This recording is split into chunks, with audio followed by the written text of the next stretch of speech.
Cell phone data from Special Prosecutor Nathan Wade's phone appears to show he visited the neighborhood where Fulton County District Attorney Fani Willis lived at least 35 times in 2021. And this information appears to contradict testimony Wade gave in court last week. He said he visited Willis's condo no more than 10 times before she hired him on as special prosecutor in the election interference case in November of 2021. But cell phone data appears to show his phone connecting to nearby towers roughly 36 times between January and November of that year. The data is included in a filing from former President Donald Trump's attorneys. They want Willis and Wade to be disqualified over accusations that they enriched themselves through their work on this case. The data could prove a relationship began earlier than previously admitted in court. When did you start dating? When I started dating Mr. Wade, it was right around then. April 2022? 22. So we also learned that the judge has set a March 1st hearing over motions to disqualify D.A. Willis from this case, and it comes as Wade tries to block private testimony from his former attorney that could be critical in this case. Defense attorneys believe Terrence Bradley can confirm when this relationship began, but Wade is asking the judge to cancel further questions to uphold attorney-client privilege.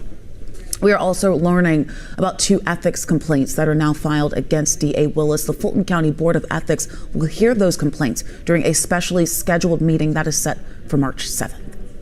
You know, this is just one of those stories, man. It's one of those leftist fantasies that just keeps hanging on and just keeps giving us the opportunity to tell them, I told you so. And as much as we get to say that lately, we really don't like it. I don't like to tell you I told you so. But so far with Fani Willis, the left has gone through all of the required stages of grief in the hopes that somehow, just somehow, this Georgia thing all holds together.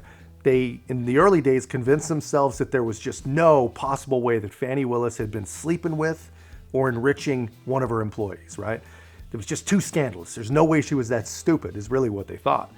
And then they convinced themselves that her testimony was only proof that she was a strong woman, and they believed that she just had mountains of cash that she couldn't explain laying around her house, stuffed in the walls.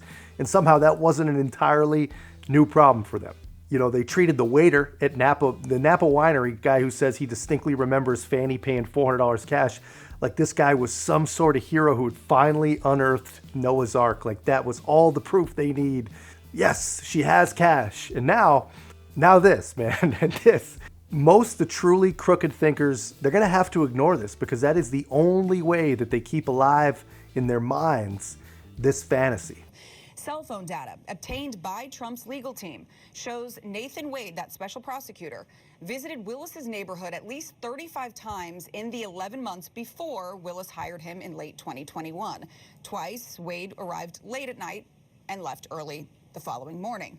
The data shows about 2,000 calls and 12,000 text messages between Wade and Willis from January to November 2021. Why this matters, the timeline is everything in this case. Yeah, I mean, let me know in the comments. Will the liberals that you know still find a way to believe it? I mean, can they possibly do enough mental gymnastics to convince themselves that 2,000 phone calls, 12,000 text message, 35 visits to the hood, twice for late night, what I would guess are booty calls, all before that they testified in open court that their relationship began? I mean, I can't imagine anyone being intellectually degraded enough to continue to believe anything that that woman says. I mean, in fact, the entire Get Trump movement honestly should be turning on Fannie. They should be so upset right now. As we speak, they should be coming after her because here's why. If she would have just recused herself, just played it safe, there's a strong possibility this all goes away, but she didn't. She was too greedy. This was her case. This was her chance to be a star. And she somehow thought that she was smarter than everyone else. I don't know how she thought she was smarter than anyone, but she thought she was smarter than everyone. And like any good liberal, she thought that she could get away with it. She thought that she could get away with perjuring herself in court. Get viewers up to speed about why this timeline matters. Well, it matters because the testimony has been that Fani Willis and Nathan Wade became friends. They met at a conference, and he was hired before any of this took place and that they did not have any type of relationship other than completely a business relationship. Now, if these texts and if these pings on the telephone are accurate, that changes the entire ball game and means that there could be some untruth that's been told under oath. In other words, it could be perjury, and I hope it isn't, And because this is very sad. You got to appreciate the guy's sentiment. I mean, he hopes that things are not how they appear, because he's right. I mean, how sad is it? You know, when you look at the whole picture, you know, the Democrats can talk about all they want. They can talk about the weaponization of justice being some sort of conspiracy theory. They can say that all they want. You know, they want to pretend like there needs to be some sort of centralized cabal leading the charge and directing all this wrongdoing, right? I don't think that's necessary, because look what it appears we have here. A career lawyer turned Democrat political operative becomes district attorney of a county where there's a recording of a phone call that Looney Tune leftists have convinced themselves is indicative of an attack on democracy. So, like, they actually care about that. So what does she do? She seizes the opportunity to make herself more powerful, more important, enrich herself while becoming some well-known Democrat star. She brought a case that probably 99% of district attorneys would never, ever even consider. They never would have made it a RICO case. And when it all starts falling apart, she gets up on the stand and perjures herself. So the guy is absolutely right. This is sad in every possible kind of way. Now, let's just say the Fani Willis's entire office gets removed from this case. What happens next? Then it goes to the prosecutor's counsel, and they locate a district attorney's office who is capable and willing of prosecuting the case. That could be near impossible. Clayton County District Attorney has already said she cannot handle it. That leaves DeKalb County, Cobb County, and that's about it, because it has to be a large office that has the ability and the people to prosecute it, and the budget, because the budget's going to just explode with this type of case. So you're saying it could get thrown out altogether? I'm not saying that, but it could. This is predictably unpredictable. Right. None of this had been predicted, but it's taking on a case. It's a case that's taking on its own course, and we have no idea why it did what it did, but it's taking on a life of its own. So as each revelation unfolds, it becomes more and more troubling.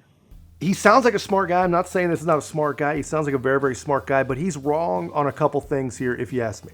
He says that no one could have ever predicted this. I disagree, man. Some of us have been predicting this for months and months. And he also says, you know, we don't know why the case did what it did. Again, I have to disagree. I know the guy wants to give the benefit of the doubt. He says he loves Fannie, but I think he gives people too much credit. The answer to both of these issues is Democrat corruption. When your case is corrupt, especially to such an incredible degree, when you think that you can enrich yourself and your friends by not only going after a president for crimes that don't even exist, but by doing it as a complicated resource suck like a RICO case, you're going to get found out. When you do something like that, you have to make sure that you've got the goods, and you've got to make sure that your house is completely in order. Dot every I, cross every T. They didn't do any of that. Did Fani Willis, didn't she know that they would be able to get these records? You know something? I think some of us, when affairs of the heart get in the way of affairs of the mind, we don't believe that we're visible. We think we're invisible and invincible. And I like Fani very much, but I am so disappointed in what I'm hearing and what I'm seeing. And we'll just have to wait and see how it plays out. But every day is a new revelation, some good, some bad, depending on which side you're looking at. But it doesn't change the facts in the Trump case. It does change who may or may not prosecute it, whether it will or will not be prosecuted, whether or not it will delay the prosecution. If Fani is no longer on the case, if her office is no longer allowed to prosecute the case, then it will delay things immeasurably. Yeah, this guy is too nice. I don't know how this dude ever slept at night sending actual people to prison, but this has nothing to do with affairs of the heart. What a goofy thing to say, but crooked and corrupt people think that they can do whatever they want, think they can get away with whatever they do. And if they are getting caught, they lie and they lie and they lie until they make things go away. I mean, great example, Joe Biden telling reporters, go find the money. You think I did wrong? Go find the money. You know, here's the facts. The no one is above the law people do not believe that applies to them. And they never have. And we get reminded every single time they say it. But that's all I got, guys. Let me know your thoughts in the comments. And if you haven't already, please make sure to be a part of our growth. Like, comment, subscribe. Most importantly, share the channel. I'll see you in the next one.